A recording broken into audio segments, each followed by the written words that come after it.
اگرچہ جاہل ہیں، پڑھے لکھے نہیں ہیں، لیکن جو قرآن و حدیث پر عمل پیرا ہیں وہ لوگ بھی اس کے اندر شامل ہیں، وہ بھی اس کے اندر شامل اور داخل۔ تو یہ جماعت تو ہمیشہ سے ہے، ہمیشہ رہے گی، جماعت قیامت تک رہے گی۔ یہ جماعت حق جب سے ہے، جب سے حق پر چلنے والے لوگ موجود ہیں۔ لہذا یہ کہنا کہ ایک نئی جماعت ہے، یہ تو کتنا بڑا جھوٹ ہے۔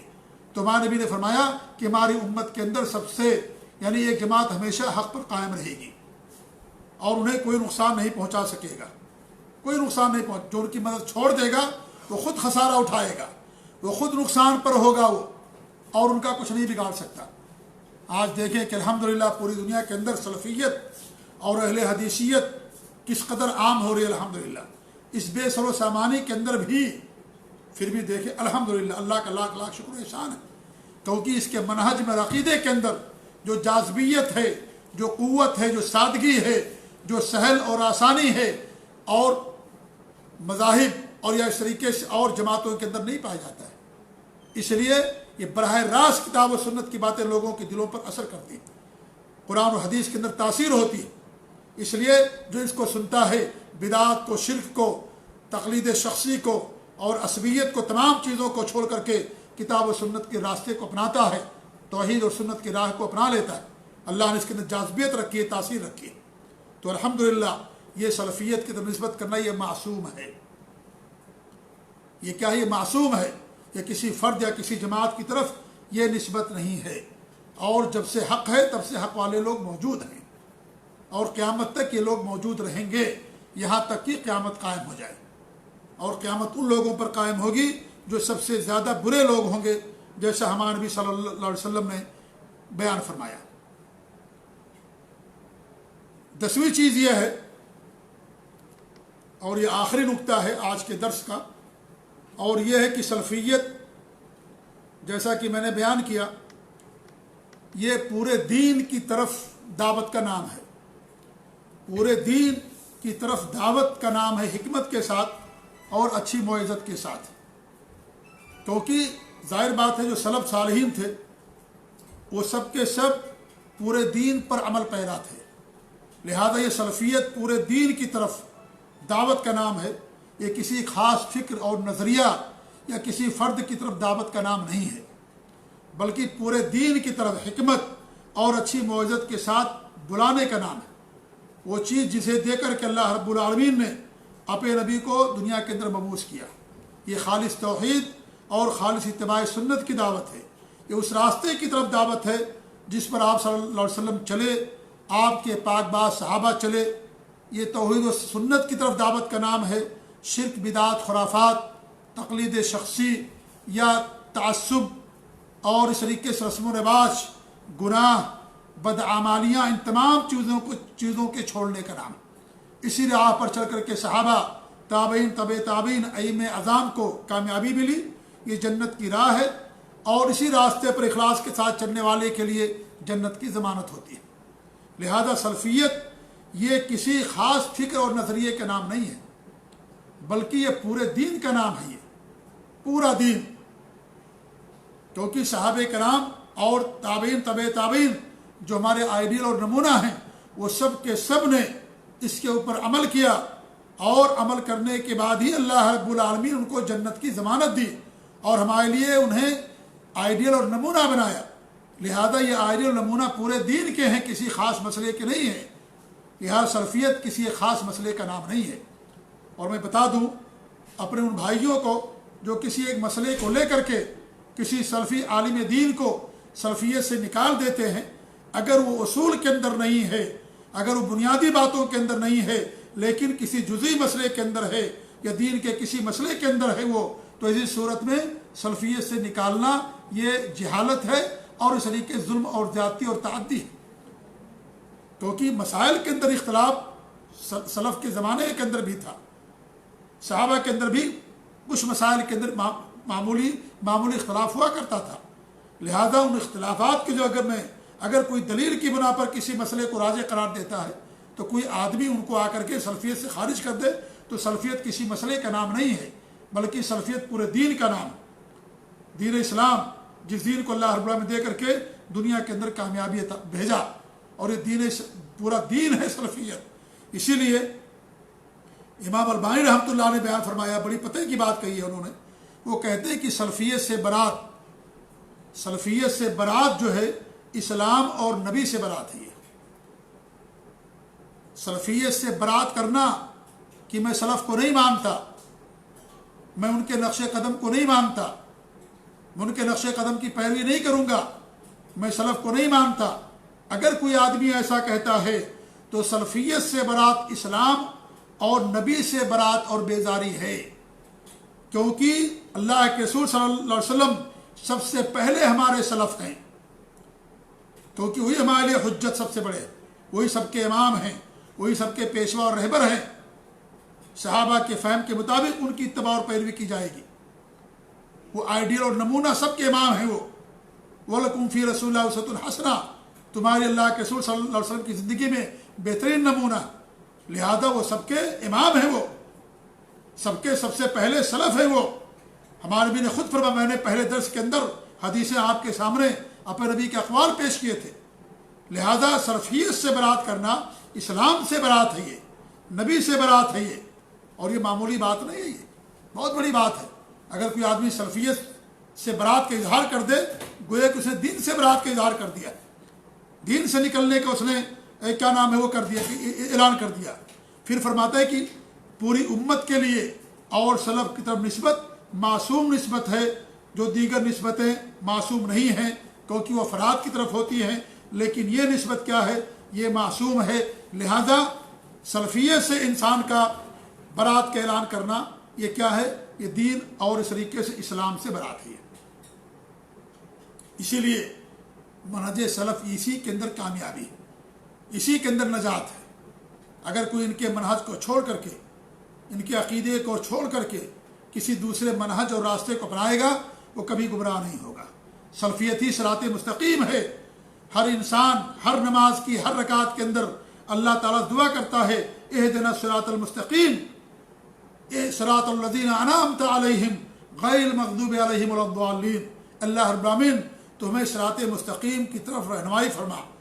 کون صراط مستقیم ہے؟ صراط مستقیم کون، یعنی کیسے پہچان ہوگی صراط مستقیم کی؟ کیا صراط مستقیم کوئی ہوا میں اڑنے والی کوئی چیز ہے؟ نہیں، صراط مستقیم ایک ایسا راستہ جس پر چلنے والے لوگ موجود ہیں اور موجود تھے۔ الذین انعمت علیہم، اے ان لوگوں کی راہ جس پر تیرا انعام ہوا، لہذا صراط راستے کا بھی صحیح انتخاب اور جو ان راستوں پر چلے انہی کے راستے کا انتخاب کرنا ہمارے لیے ضروری۔